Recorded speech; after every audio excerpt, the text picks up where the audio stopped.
Salut, salut les amis. Je vais parler de deux matchs aujourd'hui. J'ai pas vu celui de 15 heures. Je faisais des courses. Il y a donc eu la nette victoire du Portugal contre la Turquie, avec une équipe portugaise en gros progrès par rapport à son premier match où ils avaient réussi à l'emporter un peu miraculeusement à la dernière seconde des arrêts de jeu par un but du fils contre César.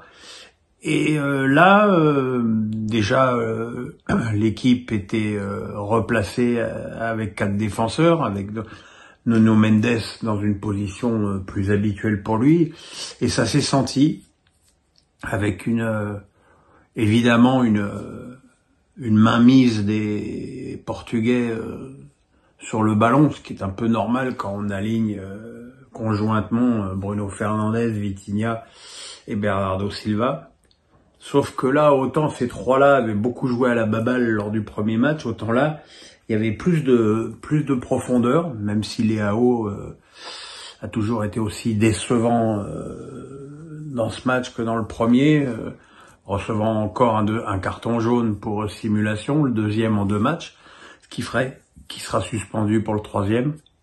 Mais malgré tout, les Portugais ont trouvé le moyen de marquer des buts. Le premier par Bernardo Silva sur une action un petit peu confuse. Le deuxième, un but contre son camp mémorable du nommé Aidakin, qui n'est pas Skywalker pour le coup.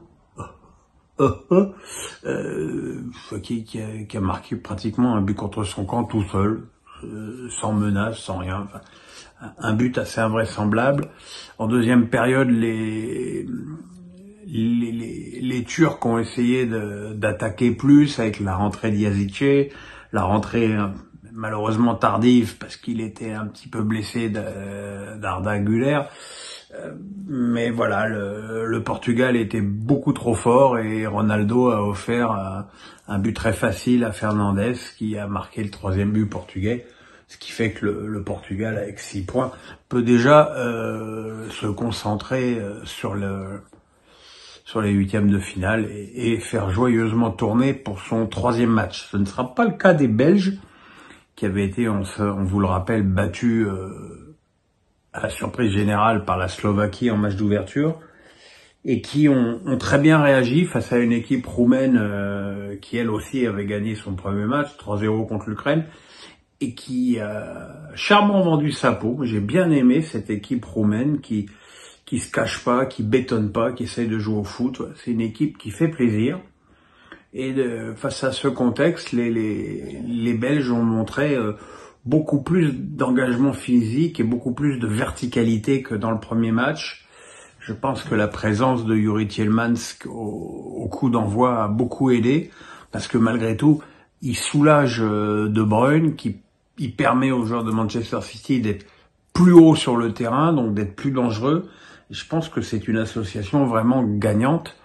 Le même Tielemans qui a ouvert le score dès la 2e minute sur un bel appui de Lukaku. Lukaku qui s'est encore une fois battu comme un taré pendant tout ce match et qui n'a pas été récompensé. Il a eu ce but refusé pour un hors-jeu de 5 cm. Toujours ces hors-jeux qui, pour moi, vont contre l'esprit du jeu. Et je continue à militer sur la proposition d'Arsène Wenger qui fait que pour qu'un joueur soit hors-jeu, il faut que l'entièreté du corps soit hors-jeu.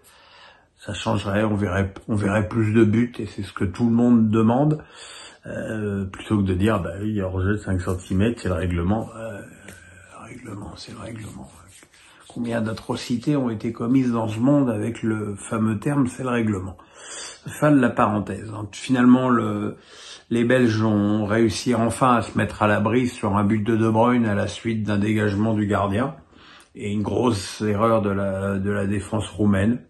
Mais voilà, c'est une victoire dans un groupe où rien n'est décidé puisque à l'issue de 2 matchs, les 4 équipes ont 3 points.